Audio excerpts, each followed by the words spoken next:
اللهم صل على محمد اعوذ باللہ السمیع العلیم من الشیطان اللعین الرجیم بسم اللہ الرحمن الرحیم الحمد لأہلہ والصلاة علی اہلہا اما بعد فقد قال مولانا وسیدنا وامامنا علی بن الحسین علیہ السلام لزینب الکبریٰ یا عمت انتی عالمت غیر معلمہ۔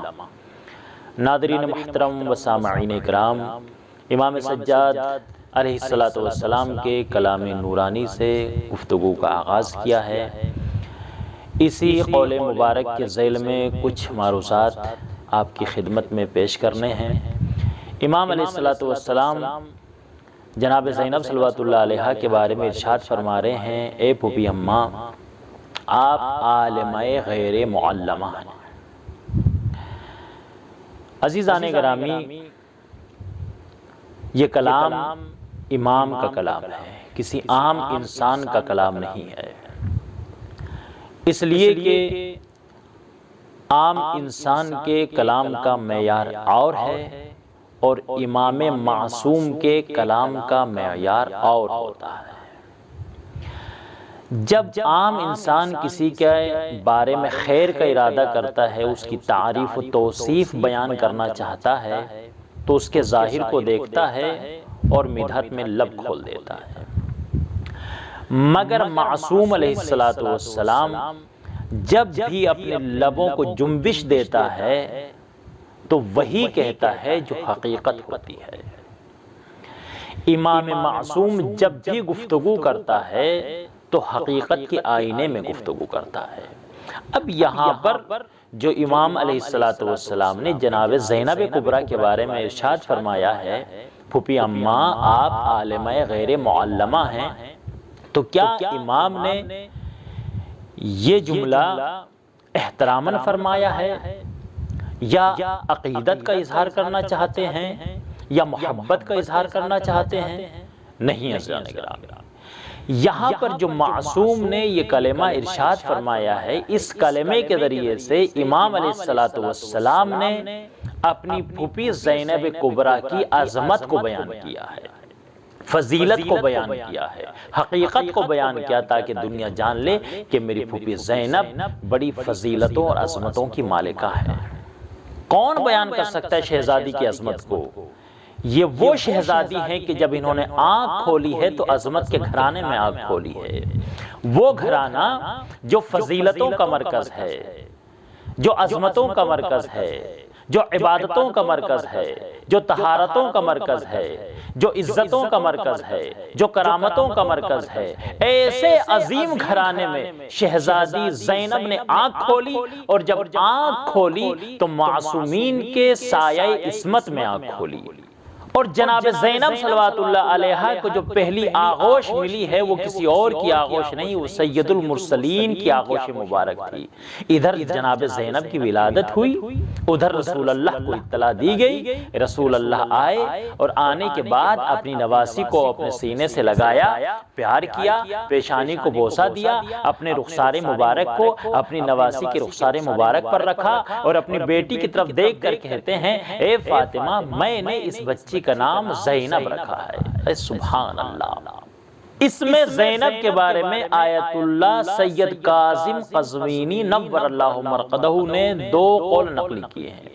بعض علماء فرماتے ہیں کہ اسم زینب اسم لشجرۃ او وردہ، شجرے کا نام ہے یا ایک پھول کا نام ہے۔ بعض علماء فرماتے ہیں کہ اسم زینب مرکب ہے دو لفظوں سے، ایک لفظ ہے زین اور دوسرا لفظ ہے اب۔ زین اب یعنی باپ کی زینت، اور یقیناً شہزادی زینب اپنے بابا سید الوصیین امیر المومنین علیہ السلام کی یقیناً زینت ہے۔ تو شہزادی کی جب ولادت ہوئی تو آپ نے آغوش رسالت میں آنکھ کھولی ہے، اور جناب زینب صلوات اللہ علیہ نے اپنی حیات طیبہ کے سفر کا جو آغاز کیا ہے وہ معصومین کی عصمت کے سائے میں کیا ہے۔ جب آپ نے آنکھ کھولی تو علم و عمل کے ماحول میں آنکھ کھولی، زہد و تقوی کے ماحول میں آنکھ کھولی، اس گھرانے میں آنکھ کھولی جو عظمت کا گھرانہ ہے، جو فضیلت کا گھرانہ ہے۔ اس در کا کمال یہ ہے یہاں پر کوئی بیزر آتا ہے تو ابوذر بن جاتا ہے، کوئی غلام آتا ہے تو علیہ السلام بن جاتا ہے۔ یہ گھرانہ فاطمہ کا گھرانہ ہے، یہ گھرانہ سیدہ کا گھرانہ ہے، وہ فاطمۃ الزہرا جن کی کنیزی میں رہ کر فضا ایسی عالمہ بنی کہ زمین پر بیٹھ کر آسمان کی خبریں دیا کرتی تھی۔ تو جس فاطمہ کی کنیز فضا کے علم کا یہ کمال ہو، ذرا تصور کریں اس فاطمہ زہرا کی لخت جگر حضرت زینب کبریٰ کا علم کس کمال کا ہوگا۔ یہی تو وجہ ہے کہ امام سجاد علیہ السلام نے فرمایا یا عمت انت عالمۃ غیر معلمہ، اے پھوپھیاں ماں عالمہ غیر معلمہ ہیں۔ تاریخ شاہد ہے کہ جناب زینب صلوات اللہ علیہا نے اپنی زندگی کو ابتدا سے لے کر انتہا تک معصومین کی عصمت کے سائے میں گزاری ہے۔ ایک لمحے کے لیے بھی کسی غیر کے سامنے زانو ادب تہ نہیں کیا ہے۔ اے سبحان اللہ، یہ ہے شان جناب زینب صلوات اللہ علیہا کی۔ جب آنکھ کھولی تو آغوش رسالت میں آنکھ کھولی، سیرت نبی کے سائے میں زندگی گزاری ہے، اور جب نبی کریم کا وصال ہوا تو شہزادی نے اپنے بابا سید الوصیین امیر المومنین علیہ السلام کی سیرت کے سائے میں زندگی کا ایک طویل عرصہ گزارا ہے، اور اپنے بابا سے کسب فیض کیا ہے۔ فصاحت و بلاغت کے ایسے انداز سیکھے ہیں کہ جن انداز کو دیکھ کر بڑے سے بڑے فصیح اور بلیغ کا دماغ پانی ہو جاتا ہے۔ جناب زینب صلوات اللہ علیہا فصاحت و بلاغت کی ایسی مالکہ ہیں کہ جب آپ نے بازار کوفہ میں خطبہ دیا تو ایک ہلچل مچ گئی، ایک کوہرام مچ گیا، یہاں تک کہ بوڑھے نابینا صحابی پکار اٹھے کہ آج قیامت آ گئی ہے، آج ہم علی کی آواز سن رہے ہیں۔ کسی نے بتایا کہ یہ علی کی لاڈلی زینب ہے جو خطبہ دے رہی ہیں۔ یہ ہے جناب زینب صلوات اللہ علیہا کی عظمت کہ جن کی فصاحت علی جیسی، جن کی بلاغت علی جیسی، جن کا کردار علی جیسا، جن کی رفتار علی جیسی، جن کی گفتگو علی جیسی، جن کا لہجہ علی جیسا، جن کی آواز علی جیسی۔ جناب زینب کے دو خطبے بہت مشہور ہیں، ایک کوفے کا خطبہ، ایک شام کا خطبہ جو آپ نے دربار شام میں دیا ہے۔ جب آپ کو قیدی بنا کر شام لے جایا گیا، یزید تخت پر بیٹھا ہے اور تخت پر غرور کے عالم میں بیٹھ کر کچھ اشعار پڑھتا ہے، کہتا ہے کہ اے کاش میرے وہ بزرگ ہوتے جو علی نے بدر و احد میں قتل کیے ہیں، کاش آج میرے بزرگ ہوتے تو دیکھتے کہ میں نے اولاد علی سے کیسا بدلہ لیا ہے، ان کے مردوں کو قتل کر دیا ہے، ان کی عورتوں کو قید کر رکھا ہے۔ آج اگر میرے بزرگ ہوتے تو میری تعریف کرتے، میری توصیف بیان کرتے، اور وہ یہ منظر دیکھ کر شاد ہو جاتے۔ جیسے ہی جناب زینب نے یزید کے اس انداز کو دیکھا، اس تکبر کو دیکھا، اس غرور کو دیکھا، تو ایک مرتبہ جناب زینب کہتی یزید خاموش ہو جا۔ جناب زینب کا اتنا کہنا تھا، دربار میں خاموشی چھا گئی۔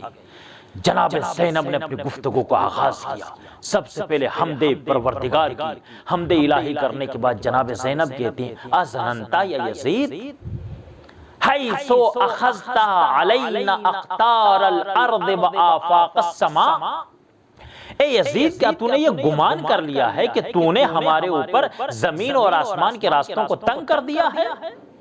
کیا تو ہمیں قتل کر کے نعوذ باللہ ہم کو ذلیل سمجھ رہا ہے اور خود کو بڑا عزت دار سمجھ رہا ہے؟ اس کے بعد جناب زینب کا لہجہ بدلا اور فرماتی یا ابنت طلاقہ، اے ہمارے آزاد کردہ غلاموں کی اولاد۔ یہ جملہ کہہ کر جناب زینب نے قیامت تک آنے والی نسلوں کے سامنے بات واضح کر دی کہ یاد رکھنا کہ ہم میں اور یزید میں بڑا فرق ہے، ہم شجرہ طیبہ والے ہیں، یہ شجرہ خبیثہ والا ہے۔ یا ابنت طلاقہ، اے ہمارے آزاد کردہ غلاموں کی اولاد، تیری کیا اوقات ہے، تیری کیا حیثیت ہے، تیری کیا بساط ہے، تو ہمارے سامنے زبان کھولنا ہے؟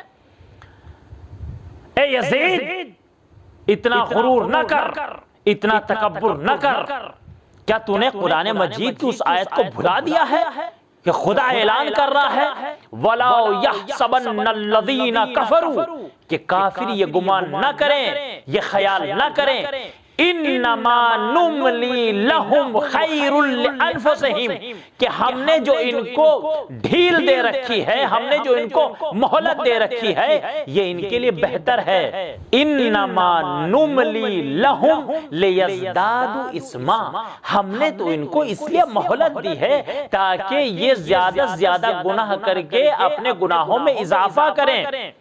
وَلَهُمْ عَذَابٌ عَلِيمٌ، اے یزید یاد رکھنا کہ پروردگار نے ظالموں کے لیے خوفناک عذاب معین کر دیا ہے۔ اے یزید تیری حکومت کے زیادہ دن نہیں ہیں، ان قریب تو تنہا رہ جائے گا، اور اس دن کو فراموش نہ کر جب حشر کے میدان میں پروردگار تجھ سے تیرے ایک ایک ظلم کا بدلہ تجھ سے چن چن کر لے گا۔ اور اس کے بعد جناب زینب کہتے ہیں یا یزید فقد قیدک وسع سعیک وناسب جہدک، تو چاہے جتنے مکر و فریب کر لے، تو چاہے جتنی کوششیں کر لے، مگر اتنی بات یاد رکھنا وَوَاللَّهِ لَا تَمْحُو ذِكْرَنَا وَلَا تُمِيتُ وَحْيَنَا، اے یزید قسم خدا کی نہ تو ہمارے ذکر کو مٹا سکتا ہے، نہ تو وحی الہی کے پاکیزہ آثار کو مٹا سکتا ہے۔ بس جناب زینب کا یہ خطبہ دینا تھا کہ چاروں طرف دربار میں ایک ہلچل مچ گئی، کرسی نشین اپنی کرسیاں چھوڑ کر کھڑے ہو گئے، لوگوں کا مزاج بدل گیا ہے، یزید شرمندہ ہو گیا، کافر مبہوت ہو گیا۔ جناب زینب صلوات اللہ علیہا نے یزید کو خود اس کے گھر میں ذلیل کر دیا۔ اور ایسا کیوں نہ ہوتا؟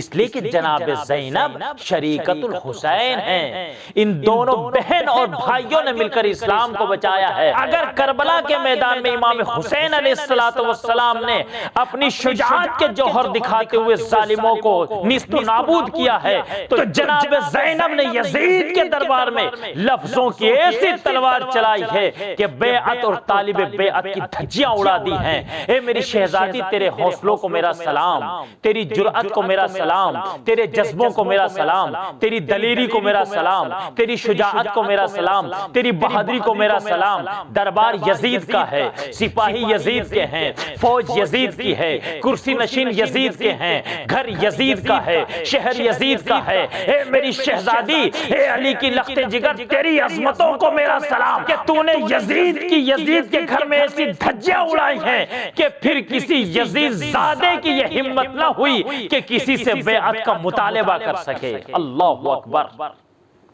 اور جناب زینب صلوات اللہ علیہا نے یہ موقف اختیار کر کے آنے والی نسلوں کو ایک پیغام دیا ہے کہ یاد رکھنا، اگر ظالم تمہارے اوپر ظلم کرے تو اس سے خوف نہ کرنا، بلکہ اس کی آنکھوں میں آنکھیں ڈال کر بات کرنا۔ بارگاہ پروردگار میں دعا ہے کہ پروردگار ہم کو شہزادی زینب کے نقش قدم پر چلنے کی توفیق عطا فرما۔ وآخر دعوانا الحمدللہ رب العالمین، وصلی اللہ علی محمد وآلہ الطیبین الطاہرین۔